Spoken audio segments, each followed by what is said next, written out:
आज मैं लेकर के आई हूँ कहानी का 5वां भाग।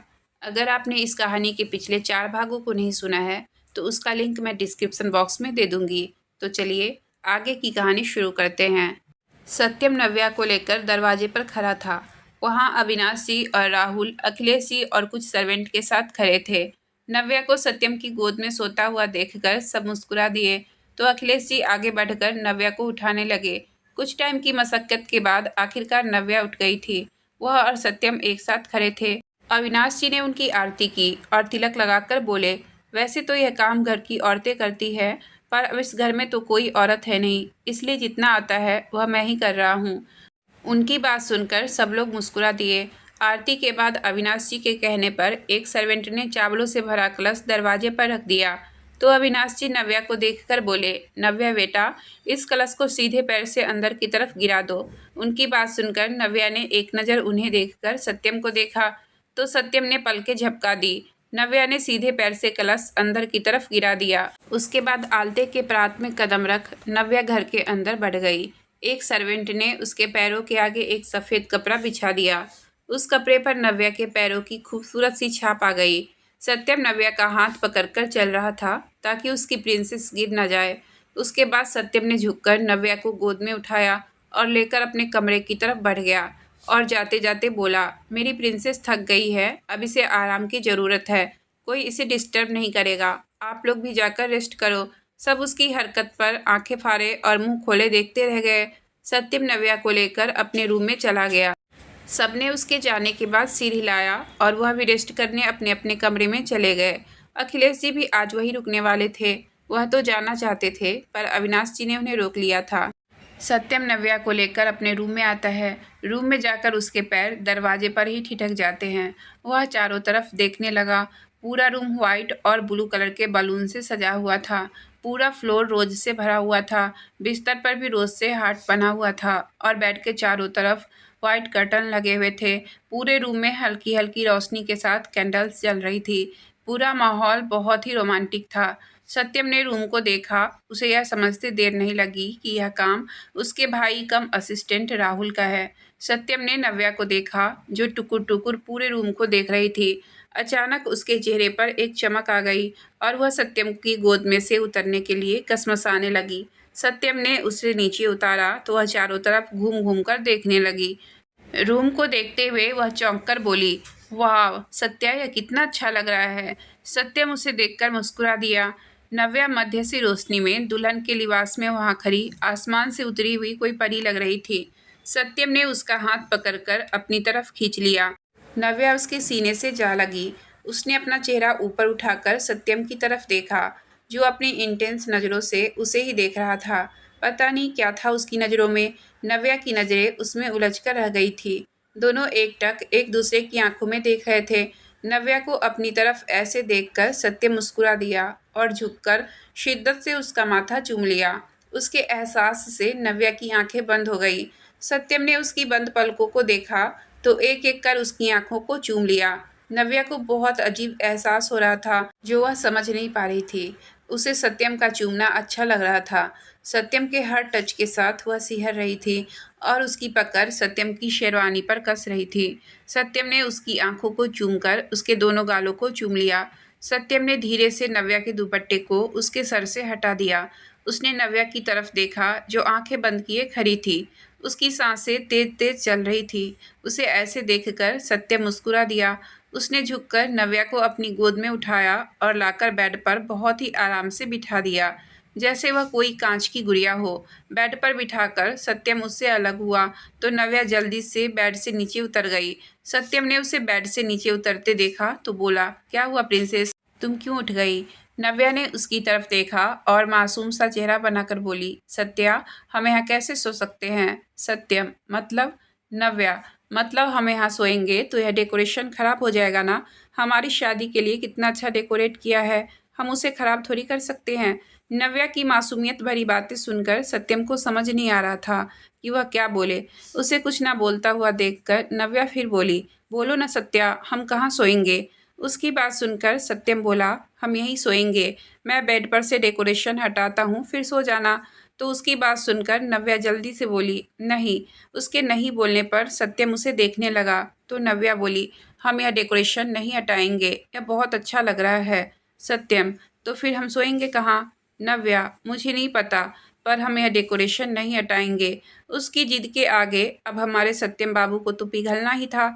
उसने नव्या के गाल को प्यार से सहलाया और बोला, प्रिंसेस, अगर तुम नहीं चाहती हो तो कोई बात नहीं, हम इस डेकोरेशन को नहीं हटाएंगे। सत्यम की डेकोरेशन ना हटाने वाली बात सुनकर नव्या चौंक कर बोली, सच्ची? फिर हम सोएंगे कहाँ? यह बोल वह उदास हो गई। सत्यम ने उसके उदास चेहरे को देखा तो उसका चेहरा हाथों में भर उसका माथा चूमकर बोला, तुम फिक्र मत करो, मैं कुछ करता हूँ। यह बोलकर सत्यम ने अपना फ़ोन निकालकर किसी को मैसेज किया। कुछ टाइम बाद उनका दरवाज़ा नॉक हुआ। सत्यम ने जाकर दरवाज़ा खोला तो दो सर्वेंट एक बड़ा सा गद्दा लिए अंदर आए। सत्यम ने उन्हें वह बालकनी में लगाने के लिए कहा। सत्यम के कहने पर उन्होंने वह गद्दा बालकनी में लगा दिए और चले गए। सत्यम ने अलमारी से एक बेडशीट निकालकर उस गद्दे पर डाल दी। नव्या उसे यह सब करते देख रही थी। सत्यम ने एक ब्लैंकेट भी अलमारी से निकालकर वहां रख लिया। सब होने के बाद नव्या जल्दी से जाकर उस गद्दे पर बैठ गई। बैठ क्या, हुआ तो उछल रही थी, क्योंकि वह गद्दा था ही इतना सॉफ्ट। उसके पास खड़ा सत्यम उसे ऐसे देख मुस्कुरा दिया। नव्या ने सत्यम का हाथ पकड़कर अपनी तरफ खींच लिया। सत्यम, जो नव्या को देखने में बिजी था, अचानक खींचे जाने पर नव्या के ऊपर गिर गया। नव्या तो आंखें बड़ी बड़ी कर उसे देख रही थी, वही सत्यम भी हैरानगी से उसे देख रहा था। तभी नव्या जोर जोर से हंसने लगी। उसके हंसने की आवाज़ सुनकर सत्यम होश में आया। नव्या को इतना खुश होता हुआ देखकर वह भी मुस्कुरा दिया और उसे एकटक देखने लगा। सत्यम उसके ऊपर से हटा और उसे भी उठाकर अपनी गोद में बिठा लिया। तभी सत्यम की नज़र नव्या की गर्दन पर गई। उसने देखा कि नव्या की गर्दन पर रेड मार्क हो गए हैं। उसने जल्दी से नव्या की गर्दन को छुआ और बोला, प्रिंसेस, यह क्या हुआ आपको? यह इतना रेड कैसे हो गया? उसकी बात सुनकर नव्या बोली, पता नहीं सत्या, मुझे शायद इसकी वजह से हुआ है। यह बोलकर उसने अपने गले में पहना हार सत्यम को दिखाया। सत्यम ने भी उसकी बात सुनकर उस हार को देखा तो वह सच में उसकी प्रिंसेस के लिए बहुत हैवी था। सत्यम ने धीरे से अपने हाथ पीछे उसकी गर्दन पर किया और उसके हार को खोलने लगा। हार को गले से निकालकर सत्यम ने साइड में रखा और उसकी गर्दन को देखा। वहाँ लाल निशान हो गए थे। सत्यम ने धीरे से उसकी गर्दन को अपनी उंगलियों से छुआ तो नव्या के शरीर में एक कपकपी सी दौड़ने लगी। सत्यम ने जब उसका कपकपाना महसूस किया तो उसने धीरे से नव्या की गर्दन पर जहाँ निशान थे वहाँ अपने होठ रख दिए। नव्या सिहर गई। उसकी पकड़ सत्यम के कंधे पर कस गई। सत्यम के होठ उसकी गर्दन पर चल रहे थे। वह धीरे धीरे नव्या की गर्दन को चूम रहा था। हमेशा खुद पर कंट्रोल रखने वाला सत्यम आज बहक रहा था। उसने नव्या की गर्दन को चूम कम और शक ज़्यादा कर रहा था। सत्यम ने धीरे से नव्या के कान से उसका ईयरिंग निकाला और उसके लाल हो चुके कान को शिद्दत से चूम लिया। ऐसा ही उसने दूसरे कान के साथ भी किया। फिर उसने नव्या के मांग से टीके को निकालकर वहाँ भी अपने प्यार की मुहर लगा दी। सत्यम धीरे धीरे नव्या के पूरे चेहरे को चूम रहा था। आखिरी में उसकी नज़र उसके होठों पर ठहर गई। सत्यम ने अपना हाथ उठाकर नव्या के होठों को अपने अंगूठे से सहलाया तो नव्या की पकड़ उस पर और मजबूत हो गई थी। नव्या उन एहसासों को समझ नहीं पा रही थी, पर वह एहसास उसके दिल में गुदगुदी कर रहे थे। सत्यम धीरे धीरे उसके होठों को अपने अंगूठे से सहला रहा था। तभी नव्या धीरे से बोली, सत्यम, हाँ। नव्या, ऐसा मत करिए। सत्यम, क्यों जाना, अच्छा नहीं लग रहा? नव्या, अजीब सा लग रहा है। सत्यम, क्या अजीब लग रहा है बच्चा? नव्या, पता नहीं, पर पेट में गुदगुदी सी हो रही है। ऐसा लग रहा है जैसे पेट में बहुत सारी तितलियां एक साथ उड़ रही है। और उसकी बात सुनकर सत्यम मुस्कुरा दिया और बोला, और क्या बच्चा? नव्या, और बहुत प्यास लग रही है। यह बोल नव्या ने थूक निकलकर अपने गले को साफ किया। सत्यम, जो अभी भी नव्या के होठों को अपने अंगूठे से सहला रहा था, नव्या की बात सुनकर उसकी मुस्कान और गहरी हो गई। वह वैसे ही नव्या के होठों को सहलाते हुए बोला, अभी यह प्यास बुझ जाएगी जाना। यह बोल उसने नव्या के कुछ समझने से पहले ही उसके होठों को अपने होठों की गिरफ्त में कर लिया। सत्यम बहुत प्यार से नव्या के होठों को चूम रहा था। वह कभी उसके ऊपर लिप को सक करता, कभी लोअर लिप को। कुछ टाइम बाद उसने नव्या के होठों को छोड़ा तो वह लंबी लंबी सांसें ले रही थी। सत्यम एकटक उसे देख रहा था। किस करने से उसके होठ और रेड और जूसी हो गए थे। सत्यम ने एक बार और नव्या के होठों को चूमना शुरू कर दिया। उसने नव्या के होठों को अपनी जीभ की मदद से खोला और अपनी जीभ उसके मुंह में एंटर कर दी और उसके पूरे मुंह को एक्सप्लोर करने लगा। किस करते हुए ही उसने अपने हाथ पीछे ले जाकर नव्या के ब्लाउज की डोरी खोल दी। उसके हाथ नव्या की पीठ पर फिसल रहे थे। अब नव्या को सांस लेने में दिक्कत होने लगी तो उसने सत्यम के कंधे पर मारना शुरू कर दिया। उसके मारने से सत्यम को एहसास हुआ कि नव्या को सांस नहीं आ रही है, तो उसने नव्या के होठों को छोड़ दिया। नव्या की सांस बहुत तेज चल रही थी। उसने अपना सर सत्यम के सीने पर रख दिया और लंबी लंबी सांस लेने लगी। सत्यम एक हाथ से उसकी पीठ और एक हाथ से उसके बाल सहला रहा था। कुछ टाइम बाद नव्या शांत हुई और सत्यम को देखकर बोली, सत्या, ऐसे कौन किस करता है? आपको पता है, मुझे सांस भी नहीं आ रही थी। सत्यम, सॉरी प्रिंसेस, पर मैं तुम्हें बस किस कर रहा था। नव्या, पर किस तो गाल पर करते हैं ना? सत्यम, नहीं, हस्बैंड और वाइफ ऐसे ही किस करते हैं और मैं आगे से ख्याल रखूंगा, ज़्यादा टाइम की किस नहीं करूंगा, ठीक है? उसकी बात सुनकर नव्या ने मुंह बना लिया तो सत्यम ने मुस्कुराकर नव्या का माथा चूम लिया और उसे बिस्तर पर बिठाकर बोला, तुम बैठो, मैं तुम्हारे कपड़े लेकर आता हूँ। यह बोलकर सत्यम अंदर चला गया। उसने जल्दी से पहले अपने कपड़े चेंज किए और कुछ टाइम बाद नव्या के कपड़े ले आया। उस टाइम उसने सिर्फ एक ब्लैक लोअर पहन रखा था, वह ऊपर से शर्टलेस था। उसने बालकनी में आकर एक बटन प्रेस किया तो बालकनी के सभी तरफ एक ब्लैक कलर का पर्दा जैसा लग गया था। उससे अब कोई भी उसकी बालकनी में नहीं देख सकता था। सत्यम ने लाइट्स डिम की और नव्या के पास जाकर बैठ गया। उसने धीरे से नव्या को फिर अपनी गोद में बैठाया और हाथ पीछे उसकी पीठ पर ले जाकर नव्या के ब्लाउज की हुक खोल दी। नव्या का ब्लाउज उसके कंधे से नीचे गिर गया और उसकी स्लीव दिखाई देने लगी। नव्या एकदम सत्यम के सीने से लग गई। सत्यम ने प्यार से उसे अपनी बाहों में भरा और बोला, क्या हुआ बच्चा? नव्या, कुछ नहीं। सत्यम, अच्छा छोड़ो, फिर मुझे आपके कपड़े चेंज करने हैं। यह हैवी है ना? उसकी बात सुनकर नव्या बोली, नहीं। सत्यम, क्यों? नव्या, मुझे शर्म आ रही है। उसकी बात सुनकर सत्यम मुस्कुरा दिया और बोला, शर्म क्यों आ रही है? पहले भी तो मैंने तुम्हारे कपड़े चेंज किए हैं ना, तो फिर आज क्या हुआ? नव्या, पता नहीं, पर मुझे शर्म आ रही है। उसकी बात सुनकर सत्यम बोला, अच्छा ठीक है, मैं अपनी आंखें बंद रखूंगा। नव्या, पक्का? सत्यम, हाँ बाबा, पक्का। यह बोल सत्यम ने अपनी आंखें बंद कर ली तो नव्या ने उसके सीने से अपना चेहरा निकालकर सत्यम को देखा, जिसकी आंख अभी भी बंद थी। नव्या धीरे से उससे अलग हुई तो सत्यम ने बंद आंखों से ही नव्या का ब्लाउज निकालकर साइड में रखा और उसे अपनी एक लूज सी शर्ट पहना दी। नव्या बस उसके चेहरे को देख रही थी। उसके बाद सत्यम ने धीरे से नव्या को बिस्तर पर लेटाया और आंखें बंद किए ही उसके लहंगे की डोरी खोलने लगा, पर उसकी उंगलियां नव्या की कमर को छू रही थी, जिससे नव्या की सांसें तेज हो गई थी और धड़कन भी बढ़ गई थी। उसके कपड़े चेंज करने के बाद सत्यम बोला, अब आंखें खोलूं प्रिंसेस? नव्या, हाँ। सत्यम के आंखें खोलते ही नव्या जल्दी से उसके सीने से लग गई। सत्यम ने भी उसे अपनी बाहों में भर लिया। सत्यम ने महसूस किया कि नव्या का दिल बहुत तेजी से धड़क रहा है। ऐसा ही कुछ हाल सत्यम का भी था। नव्या के कपड़े चेंज करते वक्त सत्यम ने नव्या के बालों को चूमा और बोला, क्या हुआ प्रिंसेस? नव्या, कुछ नहीं, बहुत अजीब सा लग रहा है आज सत्या। सत्यम, वह क्यों? नव्या, पता नहीं।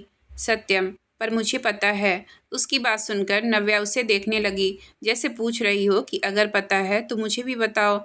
उसका सवाल समझकर सत्यम ने उसका चेहरा हाथों में भरा और बोला, अजीब इसलिए लग रहा है क्योंकि अब हम हस्बैंड वाइफ हैं और पहली पहली बार हस्बैंड वाइफ में ऐसा होना नॉर्मल है। तुम धीरे धीरे समझ जाओगी। नव्या को ज़्यादा कुछ तो समझ नहीं आया, पर उसने धीरे से हाँ में गर्दन हिला दी, पर फिर मासूम सा चेहरा बनाकर बोली, सत्या, मुझे भूख लगी है, मैंने दोपहर से कुछ नहीं खाया। उसकी बात सुनकर सत्यम को अब खुद पर गुस्सा आ रहा था कि उसने यह ध्यान क्यों नहीं रखा कि उसकी प्रिंसेस उसकी जाना को कितना टाइम भूखा रहना पड़ा। सत्यम ने उसका चेहरा हाथों में भरा और बोला, तुम 2 मिनट रुको, मैं खाना मंगवाता हूँ। यह बोलकर सत्यम ने किसी को फ़ोन किया तो कुछ टाइम बाद सत्यम के फ़ोन पर एक मैसेज आया। मैसेज देखकर सत्यम अंदर रूम में गया और दरवाज़ा खोलकर सर्वेंट से खाने की ट्रे लेकर अंदर आ गया। एक प्लेट में खाना सर्व कर उसने टेबल पर रखा और फिर बालकनी में जाकर नव्या को अपनी गोद में उठाकर अंदर ले आया। वह सोफे पर नव्या को गोद में लेकर बैठा और उसे अपने हाथों से खिलाने लगा। साथ ही साथ वह खुद भी खा रहा था। खाना खाने के बाद उसने नव्या को पानी पिलाया और उसका मुंह साफ कर उसे गोद में उठाकर ही वापस बालकनी में आ गया। वह नव्या को अपनी बाहों में लेकर लेट गया और उसके बालों को सहलाने लगा। दिन भर की थकावट की वजह से नव्या जल्दी ही नींद की आगोश में चली गई। सत्यम ने उसे सोते हुए देखा तो धीरे से उसके होठों को छूकर उसने भी अपनी आंखें बंद कर ली और सो गया। अगली सुबह सत्यम की आंख खुली तो उसे अपनी गर्दन पर किसी की सांस महसूस हुई। उसने सिर नीचे कर देखा तो उसकी जाना उसके ऊपर सोई हुई थी और चेहरा सत्यम की गर्दन में छुपा रखा था। नव्या की गर्म सांसें और उसके होठ जो सत्यम की गर्दन को टच कर रहे थे, उन्हें महसूस कर सत्यम को अपने शरीर में अलग ही एहसास हो रहे थे। गहरी सांस ली और खुद को कंट्रोल करते हुए खुद से बोला, जाना, तुमसे दूर रहना बहुत मुश्किल हो रहा है, पर जानता हूँ अभी तुम छोटी हो, इसलिए खुद को कंट्रोल कर रहा हूँ ताकि तुम्हें चोट ना पहुँचा दूँ, क्योंकि तुम्हें दर्द में नहीं देख सकता मैं। यह बोल उसने नव्या के बालों को चूम लिया। उसने साइड से अपना फ़ोन उठाकर टाइम देखा और फिर धीरे से नव्या को लेकर अंदर चला गया। उसने आराम से नव्या को बेड पर लेटाया और ब्लैंकेट से कवर कर दिया। उसके बाद सत्यम फ्रेश होकर जिम की तरफ बढ़ गया। लगभग 1.5 घंटे बाद सत्यम जिम से वापस आया तो उसने देखा कि नव्या बेड पर बैठकर अपनी आंखें मसल रही थी।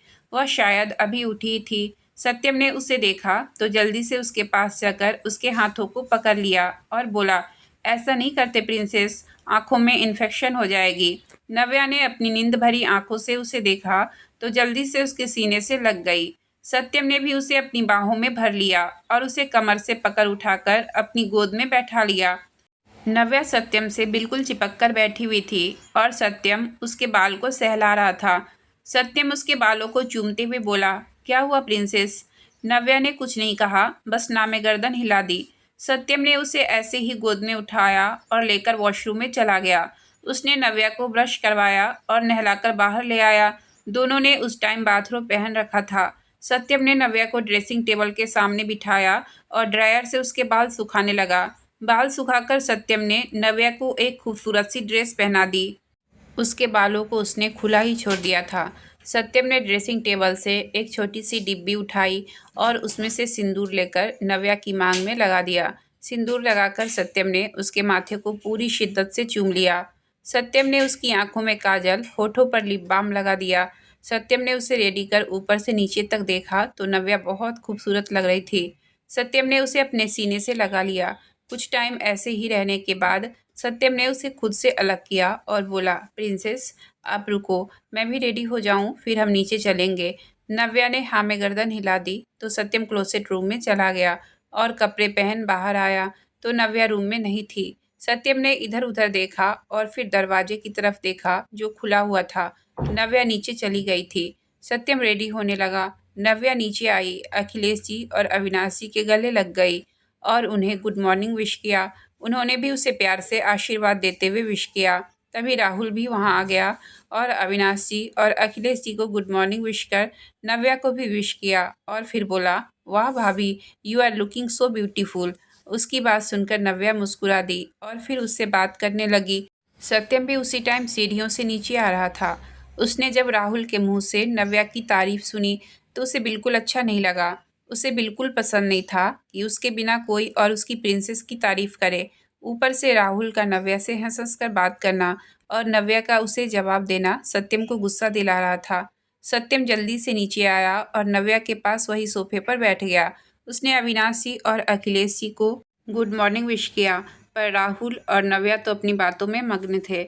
सत्यम ने जब यह देखा कि उसकी प्रिंसेस उसकी तरफ देख भी नहीं रही है तो वह घूरकर राहुल को देखने लगा। राहुल को अपने आसपास का तापमान गिरता हुआ महसूस हुआ। उसने अपनी नज़रें उठाकर नव्या के पास देखा तो उसकी सांसें रुकती हुई महसूस हुई, क्योंकि सत्यम उसे बहुत ज़्यादा बुरी तरह घूर रहा था। नव्या ने जब देखा कि राहुल उसकी बात का जवाब नहीं दे रहा तो वह बोली, आप बोल क्यों नहीं रहे हो राहुल भैया? उसकी बात सुनकर राहुल अपने मन में बोला, अगर अब मैंने आपसे बात भी की भाभी तो आपका राक्षस पति मेरी जान ले लेगा। नव्या ने देखा कि राहुल उसके साइड देखे जा रहा है तो उसने अपने पास देखा तो सत्यम को देख वह खुश हो गई और बोली, सत्या आप कब आए? सत्यम ने उसकी बात सुनकर उसकी तरफ मुस्कुराकर देखा और बोला, मैं अभी आया प्रिंसेस, पर आप रूम से बाहर क्यों आई? मैं आपसे कहा था ना कि साथ में चलते हैं। नव्या, हाँ, पर मुझे दादू से मिलना था, इसलिए मैं आ गई। सत्यम, कोई बात नहीं। यह बोल सत्यम मुस्कुरा दिया और नव्या का माथा चूम लिया। राहुल तो हैरान सा बस सत्यम को देख रहा था कि अभी तो वह उसे खा जाने वाली नज़रों से घूर रहा था और अब नव्या से इतने प्यार से और मुस्कुराकर बात कर रहा था। पर वह खुश था कि उसका भाई भी अब खुश रहने लगा है और मुस्कुराने लगा है। फिर सबने मिलकर नाश्ता किया। सत्यम अपने हाथों से नव्या को नाश्ता करा रहा था। सब उन दोनों को देखकर खुश हो रहे थे। फिर बाकी सब लिविंग रूम में बैठ गए। अब डाइनिंग टेबल पर सिर्फ सत्यम और नव्या ही थे। सत्यम ने नव्या को अपनी गोद में बैठाया और उसके बालों को कान के पीछे करते हुए बोला, प्रिंसेस, आज आप दादू के साथ घर पर ही रहना। मेरी बहुत इम्पोर्टेंट मीटिंग है। मैं वह ख़त्म करके जल्दी वापस आ जाऊंगा।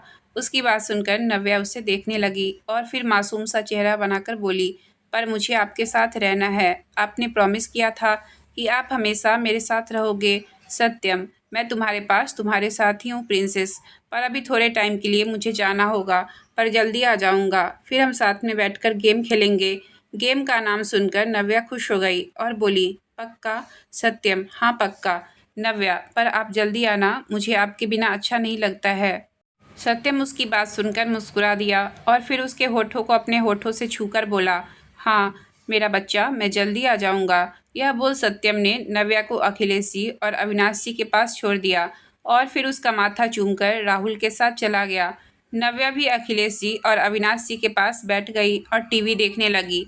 अखिलेश जी और अविनाश जी बातें कर रहे थे। वही सत्यम की गाड़ी एक खंडहर जैसी जगह पर जाकर रुकी। सत्यम गाड़ी से उतरा और अंदर की तरफ बढ़ गया। राहुल भी उसके साथ ही था। बाहर से वह जगह जितनी ज़्यादा खराब लग रही थी, अंदर से उतनी ही अच्छी थी। एक बड़ा सा हॉल जिसमें महंगे सोफे लगे हुए थे, दीवारों पर पेंटिंग्स और भी बहुत सजावट का सामान था। सत्यम वहां से अंदर की तरफ बढ़ गया। सीढ़ियों के पास जाकर उसने अपने मोबाइल से एक बटन प्रेस किया तो सीढ़ियों की दीवार के पास लगी एक बड़ी सी पेंटिंग अपनी जगह से हट गई और एक दरवाज़ा दिखाई देने लगा। सत्यम ने उस दरवाजे पर एक पासवर्ड डाला तो दरवाज़ा खुल गया। सत्यम अंदर चला गया। राहुल भी उसके साथ ही था। उनके अंदर जाने के बाद वह दीवार पहले की तरह हो गई। वह एक रूम था। वहाँ पर 4 गार्ड ब्लैक यूनिफॉर्म पहने खड़े थे। सत्यम वहाँ जाकर एक सोफे पर पैर चढ़ाकर किसी राजा की तरह बैठ गया। अंदर 2 लड़के को उल्टा लटकाकर बांधा हुआ था। उनकी हालत बहुत खराब थी। ऐसा था जैसे उन्हें बहुत ज़्यादा टॉर्चर किया गया हो। वह लड़के बेहोश थे। सत्यम के इशारे पर एक गार्ड ने उनके ऊपर ठंडा पानी डाल दिया। ठंडा पानी पड़ने से वह लोग होश में आ गए। उन लोगों ने आंखें खोल इधर उधर देखा तो नज़र सत्यम पर जाकर रुकी। वह दोनों बहुत ज़्यादा डर गए। सत्यम उस टाइम बिल्कुल शांत बैठा था, पर अचानक उसे उन लड़कों का नव्या के साथ ज़बरदस्ती करना याद आया तो उसके चेहरे पर गुस्सा आने लगा। उस रूम का टेम्परेचर अचानक कम हो गया। वह दोनों लड़के वही थे जिन्होंने उस दिन नव्या के साथ मॉल में ज़बरदस्ती की थी। सत्यम ने बिना गार्ड की तरफ देखे बोला, कुछ बताया इन लोगों ने? गार्ड, बॉस, इन्हें किसी ने पैसे दिए थे ऐसा करने के लिए, पर किसने दिए या इन्हें भी नहीं पता। बस इन्होंने उस इंसान से फ़ोन पर बातें की थी।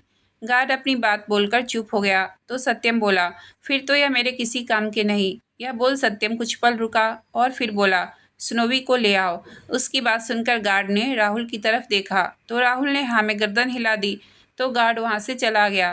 कुछ टाइम बाद गार्ड आया तो उसके हाथ में एक रस्सी थी जिसमें एक व्हाइट टाइगर बंधा हुआ था। गार्ड ने वह रस्सी सत्यम को पकड़ा दी। सत्यम ने वह रस्सी पकड़ ली तो वह टाइगर सत्यम के पैरों के पास बैठ गया और उसके पैर से अपने सर को रगड़ने लगा। सत्यम ने उसके सर को सहलाया और बोला, भूख लगी है सुनोवी? उसकी बात सुनकर सुनोवी गुर्राया। सत्यम ने गार्ड को इशारा किया तो गार्ड ने उन दोनों लड़कों को उस रूम में साइड एक पिंजरे में डाल दिया।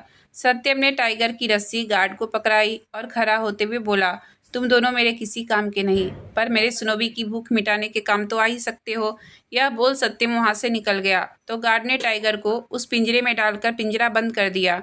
कुछ टाइम में उन लड़कों की चीख वहाँ गूंजकर बंद हो गई। सत्यम वहाँ से निकला और अपने ऑफिस के लिए चला गया। वह जाना तो अपनी जाना के पास चाहता था, पर उसकी एक मीटिंग थी, इसलिए उसे ऑफिस जाना पड़ा। सत्यम ऑफिस पहुंचा और लिफ्ट में चला गया। राहुल उसके साथ ही था। राहुल ने उसे देखा और बोला, boss, mister Mehta meeting room में पहुंच चुके हैं। उसकी बात सुनकर सत्यम ने बस हाँ में गर्दन हिलाई और लिफ्ट से निकल सीधा मीटिंग रूम की तरफ बढ़ गया। वह मीटिंग रूम में पहुंचा तो मिस्टर मेहता और उनका असिस्टेंट खड़े हो गए। उनके साथ एक लड़की भी थी। Short black dress, high heels, चेहरे पर ढेर सारा मेकअप, चलती फिरती मेकअप की दुकान थी। मिस्टर मेहता ने सत्यम से हाथ मिलाया तो सत्यम ने उन्हें बैठने का इशारा किया और मीटिंग स्टार्ट करने के लिए बोला। मीटिंग स्टार्ट हुई। मीटिंग करते करते लगभग 3 घंटे बीत गए। इस बीच में उस लड़की का ध्यान मीटिंग में कम और सत्यम पर ज़्यादा था, पर सत्यम ने उसे एक नज़र भी नहीं देखा था। पर राहुल यह चीज़ नोट कर चुका था। उसे उस लड़की पर बहुत गुस्सा आ रहा था, पर वह अभी कुछ नहीं कर सकता था। सत्यम ने मिस्टर मेहता की तरफ देखा और बोला, the deal is and. Mister Mehta, कल की फॉर्मेलिटी कल पूरी हो जाएगी। Mister Mehta, sure mister Rathore, वैसे मुझे आपसे एक बात करनी थी। सत्यम, जी बोलिए। मिस्टर मेहता, एक्चुअली मैं 1 वीक के लिए आउट ऑफ सिटी जा रहा हूँ, तो तब तक यह डील मेरी बेटी सोना हैंडल करेगी। यह बोल उन्होंने अपने साथ बैठी लड़की की तरफ इशारा किया। सत्यम ने एक नज़र उसे देखा और बोला, ठीक है मिस्टर मेहता, बाकी की बातें कल हो जाएगी। मिस्टर मेहता ने भी हाँ में गर्दन हिलाई और सोना और अपने असिस्टेंट के साथ वहाँ से निकल गए। सत्यम ने भी टाइम देखा और जल्दी से घर की तरफ निकल गया। मीटिंग खत्म कर सत्यम अपने केबिन में आ गया और अपनी चेयर पर बैठ लैपटॉप खोल काम करने लगा। उसे नए प्रोजेक्ट का कुछ इम्पोर्टेंट काम खत्म करना था। काम करते हुए उसे समय का पता ही नहीं चला। राहुल ने केबिन का डोर नॉक किया तो सत्यम ने कम इन कहा और राहुल अंदर आया और बोला, भाई, घर जाने का टाइम हो गया है। उसकी बात सुनकर सत्यम ने टाइम देखा तो 7 बज चुके थे। यह देख सत्यम ने जल्दी से लैपटॉप बंद किया और अपना कोट उठाकर केबिन से बाहर निकल जाता है। राहुल भी सत्यम के साथ ही था। ड्राइवर पहले ही गाड़ी लेकर तैयार था। गार्ड गाड़ी का दरवाज़ा खोलता है तो सत्यम गाड़ी में बैठ जाता है।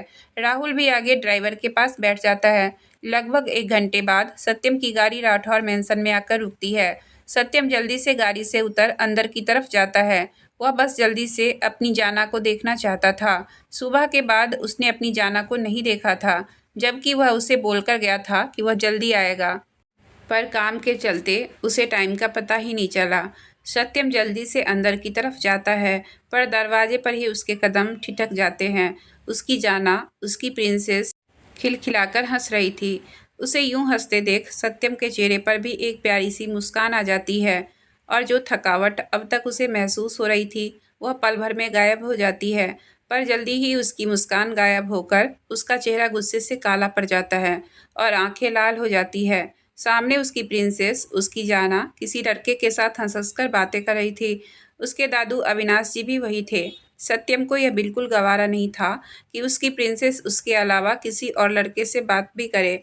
वही उस लड़के की नज़र जैसे ही दरवाजे पर खड़े सत्यम पर जाती है तो वह मुस्कुरा देता है, पर सत्यम की गुस्से में लाल आंखें देख वह लड़का एक पल को डर जाता है, पर फिर खुद को संभाल बोलता है, अरे सत्यम, तुम कब आए? उसकी बात सुनकर अविनाश जी और नव्या का ध्यान भी दरवाजे की तरफ जाता है। सत्यम को देख तो नव्या सत्या कहते हुए भागकर उसके पास आती है और झट से उसके गले लग जाती है। सत्यम पहले तो थोड़ा हैरान होता है, पर फिर उसे अपनी बाहों में भरकर अपनी आंखें सुकून से बंद कर लेता है। अब तक उसके चेहरे पर जो गुस्सा था, नव्या को बाहों में लेते ही वह गायब हो जाता है। तभी उसके कानों में नव्या की आवाज़ पड़ती है, सत्या, आपने बोला था कि आप जल्दी आ जाओगे, पर आप आए ही नहीं। दादू भी चले गए, मुझे बिल्कुल मन नहीं लग रहा था। उसकी बात सुनकर सत्यम उसे खुद से अलग कर उसके बालों को चेहरे पर से हटाते हुए बोलता है, सॉरी प्रिंसेस, थोड़ा काम था इसलिए नहीं आ पाया, पर आगे से ऐसा नहीं होगा।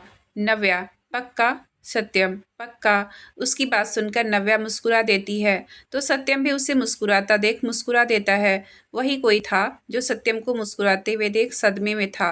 वह कोई और नहीं, वही लड़का था जिसका नाम आकाश है। आकाश मेरा, यह सत्यम का बचपन का दोस्त है। दोनों ने स्कूल कॉलेज सब एक साथ ही किया था। आकाश सत्यम के बारे में सब कुछ जानता है। एक आकाश ही है जिसके सामने सत्यम अपने दिल की हर बात कह सकता है और आकाश सत्यम से अपनी हर बात मनवा लेता है। सत्यम को यूं दिल से मुस्कुराते देख आकाश हैरानी के साथ साथ खुश भी था। कि इतने सालों बाद उसका दोस्त दिल से खुश था। सत्यम नव्या के साथ वहाँ आता है और आकाश की तरफ देखकर पूछता है, तुम कब आए? उसकी बात सुनकर आकाश का मुंह बन जाता है और वह बोलता है, क्या यार, ऐसे भी कोई बात करता है? या नहीं कि दोस्त इतने दिन बाद मिला तो गले मिलकर उसका हालचाल पूछ ले। उसकी बात सुनकर सत्यम बिना भाव के ही उसे देखते रहता है। तो आकाश बोलता है, अच्छा ठीक है, मैं आज सुबह ही आया और अभी थोड़ा टाइम पहले ही यहाँ आया हूँ। सोचा तुझे और दादू से मिल लूँ, पर हाँ, मेरी मुलाकात तो इस स्वीट और क्यूट सी लड़की से हो गई। आकाश नव्या की तरफ देखकर बोलता है।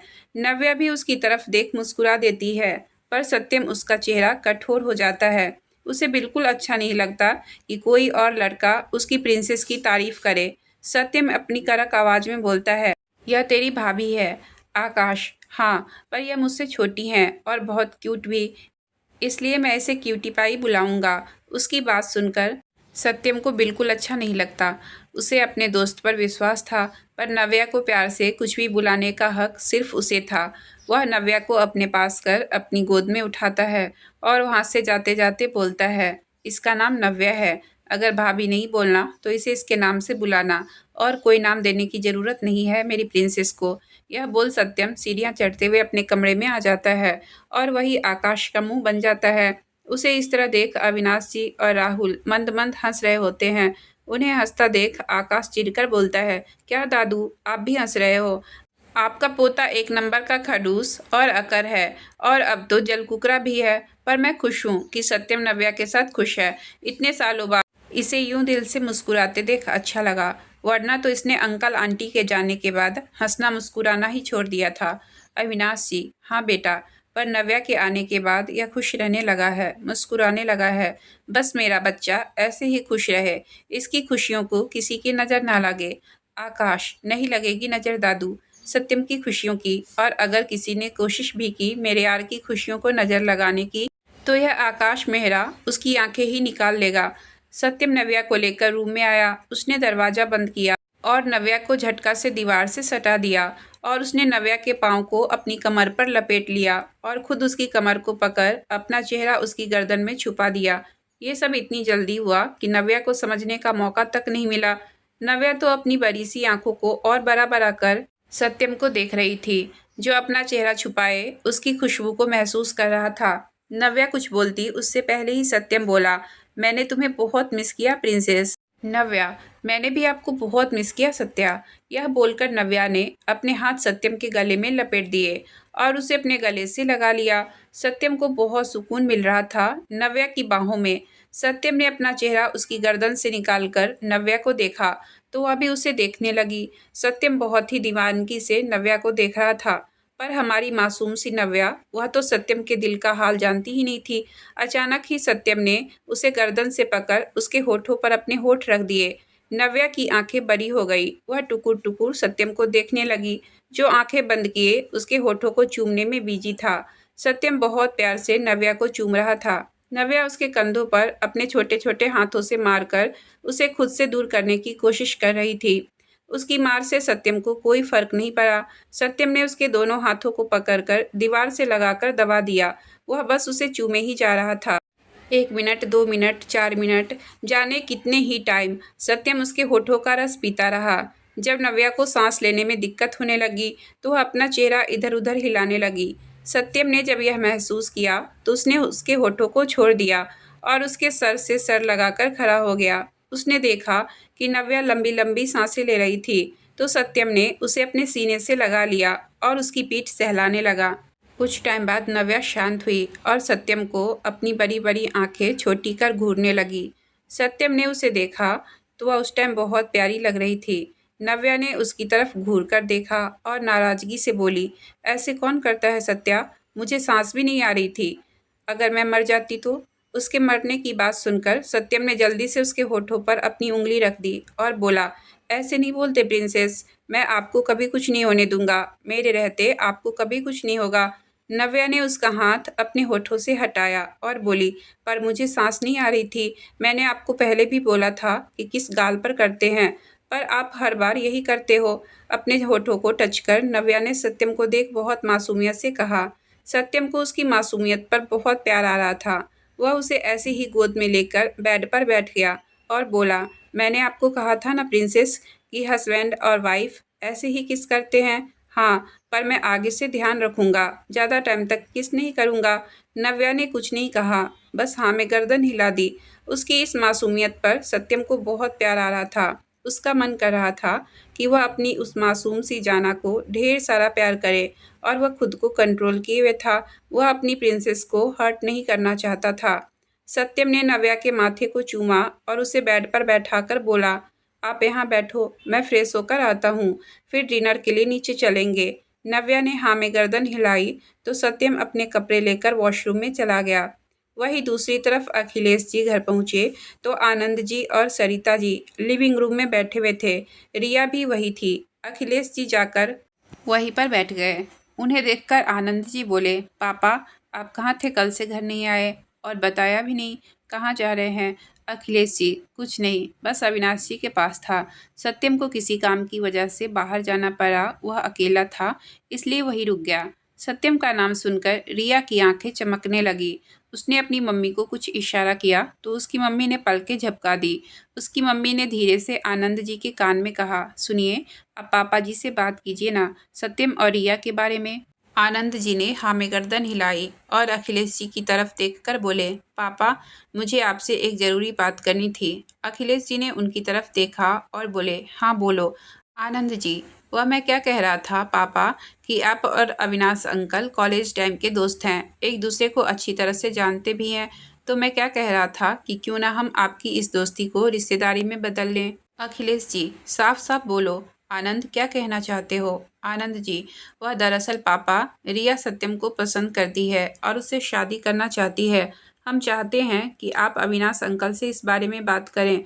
अखिलेश जी ने एक नज़र रिया को देखा जो उन्हें ही देख रही थी। फिर उन्होंने आनंद जी को देखकर बोले, देखो आनंद, मैं अविनाश से इस बारे में बात कर लूँगा, पर बाकी सत्यम के ऊपर है कि वह रिया से शादी करना चाहता है कि नहीं। आनंद जी, पर अगर आप बोलोगे तो अविनाश अंकल सत्यम को मना ही लेंगे और इस शादी से दोनों परिवारों को बिजनेस में भी बहुत फ़ायदा होगा। अखिलेश जी, मैं रिश्तों के बीच ना तो कभी बिजनेस को लाया हूँ और ना ही कभी लाऊंगा। और रही बात शादी की तो फैसला सत्यम का होगा। यह बोल अखिलेश जी उठकर अपने कमरे में चले गए। रिया ने उन्हें जाते हुए देखा और मन ही मन बोला, सत्यम को तो मेरा होना ही है, चाहे अपनी मर्जी से हो या बिना मर्जी के, मैं उसे अपना बनाकर रहूंगी। वही दूसरी तरफ सत्यम और बाकी सब ने डिनर किया और लिविंग रूम में बैठ गए। आकाश और राहुल तो नव्या के साथ बच्चों जैसे बने हुए थे। उन्हें नव्या बिल्कुल बच्चों जैसी लग रही थी। वही हमारे सत्यम बाबू को बहुत जलन हो रही थी, पर वह अपनी प्रिंसेस को खुश देखकर शांति से बैठे हुए थे। तभी अविनाश जी बोले, चलो बच्चों, अब बहुत टाइम हो गया है, सो जाओ, फिर सुबह तुम्हें ऑफिस भी जाना है। सत्यम तो बस यही सुनने का वेट कर रहा था। उसने फट से नव्या को गोद में उठाया और सबको गुड नाइट बोल सीढ़ियों से होते हुए अपने रूम में चला गया। बाकी सब तो उसकी स्पीड देखकर हैरान रह गए, पर फिर सभी ने अपना अपना सिर झुकाकर अपने अपने कमरे में चले गए। सत्यम रूम में आया और नव्या को बेड पर बिठाकर दरवाज़ा बंद कर खुद भी उसके पास ही उसे बाहों में लेकर लेट गया। कुछ ही टाइम में दोनों नींद की आगोश में चले गए। आज की कहानी मैं यहीं तक रहने देती हूँ। इससे आगे की कहानी मैं कल लेकर आऊँगी। अगर आपको कहानी अच्छी लगी हो तो प्लीज़ वीडियो को लाइक और चैनल को सब्सक्राइब करें। आपका बहुत बहुत धन्यवाद।